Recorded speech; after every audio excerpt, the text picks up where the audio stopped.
Parliament budget సమావేశాలు వాడివేడిగా జరుగుతున్నాయి. వికసిత్ భారత్ లక్ష్యంగా ఎన్డీఏ సర్కార్ పనిచేస్తుందన్నారు ప్రధాని మోదీ. పేదరిక నిర్మూలనకు పక్కా ప్రణాళికతో ముందుకెళ్తున్నామని చెప్పారు. రాజ్యాంగం పేరుతో కొందరు ఓట్ల రాజకీయం చేస్తున్నారని విమర్శించారు.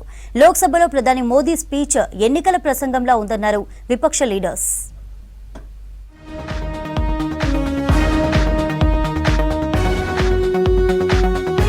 పార్లమెంట్ ఉభయ సభల్లో బడ్జెట్ పై హాట్ గా చర్చ జరిగింది.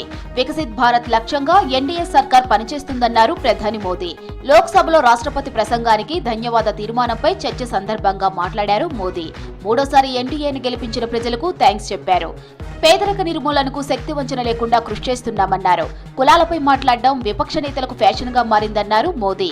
आदरणीय अध्यक्ष जी, महाराष्ट्र में भी ऐतिहासिक परिणाम, जनता जनार्दन के आशीर्वाद, महाराष्ट्र के इतिहास में सत्ता पक्ष के पास इतनी सीटें पहली बार ये जनता जनार्दन के आशीर्वाद से हम करके आए हैं. దేశంలోని కొంతమంది ప్రజల సంపద లూటీ చేస్తున్నారన్నారు ప్రధాని మోదీ. శీష్ మహల్ పాలకులతో దేశానికి నష్టమన్నారు. 10 ఏళ్లుగా అవినీతి లేని పాలన అందిస్తున్నట్లు చెప్పారు. ఆదాయ పన్ను పరిమితి 12 లక్షల రూపాయలకు పెంచడంతో మిడిల్ క్లాస్ ఫ్యామిలీలకు మేలు జరిగిందన్నారు. రాజ్యాంగ రక్షకులమంటూ కొంతమంది ఓట్ల రాజకీయం చేస్తున్నారని విమర్శించారు మోదీ.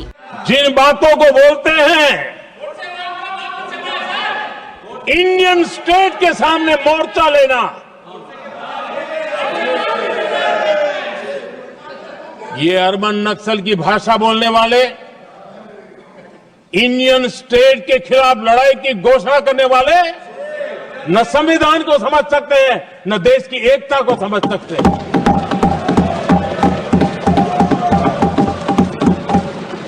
లోక్సభలో ప్రధాని మోదీ స్పీచ్ ఎన్నికల ప్రసంగంలా ఉందన్నారు కాంగ్రెస్ ఎంపీ శశి థరూర్. ప్రెసిడెంట్ ప్రసంగం గురించి కాకుండా విపక్షాలను తిట్టడమే లక్ష్యంగా ప్రధాని మాట్లాడారన్నారు.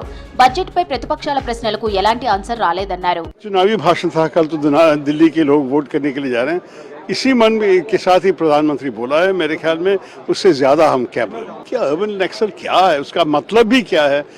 क्या नक्सल चाहते थे कि सबको मार दे? ऐसी कोई राजनेता है हमारे देश में? इस किस्म की चीज कहना मेरे ख्याल में एक प्रधानमंत्री के लिए लायक नहीं है. రూపీ ఏదైతే ఉందో నరేంద్ర మోడీ గారు అండ్ నిర్మలా సీతారామన్ గారు ఏదైతే ఎగతాళి చేసినారో రూపీ కంట్రోల్లో పెట్టాలి, కాంగ్రెస్ ప్రభుత్వంకి ఇది రాదు అది రాదు అని చెప్పి, కానీ రూపీ కూడా ఆల్ టైమ్ లోన్లో ఉన్నది.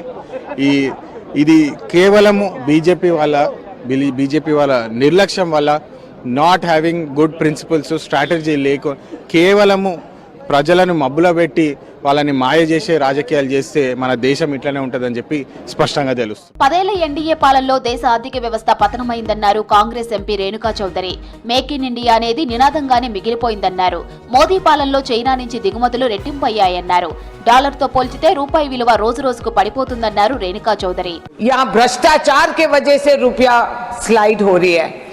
Today the rupee has slid to an abysmal low.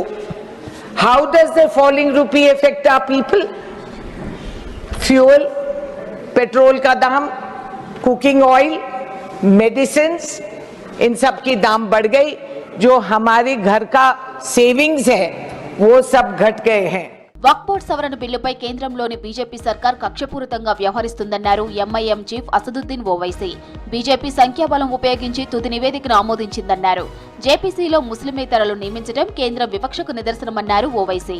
उसमें मेंबर आप बना रहे हैं नॉन मुस्लिम को नंबर 1, और उसमें नॉमिनेट करेंगे. इलेक्शन नहीं होगा अभी स्टेट वक्फ बोर्ड में. आप नॉमिनेट करेंगे तो उसमें मेजॉरिटी नॉन मुस्लिम मेंबर्स भी हो सकते हैं. उसमें सेंट्रल वक्फ काउंसिल में भी ऐसा ही होगा.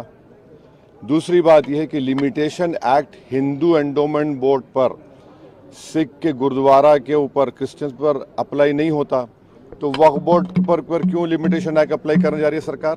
కేంద్ర బడ్జెట్లో అన్ని రంగాలకు సముచిత కేటాయింపులు లేవన్నారు విపక్ష నేతలు.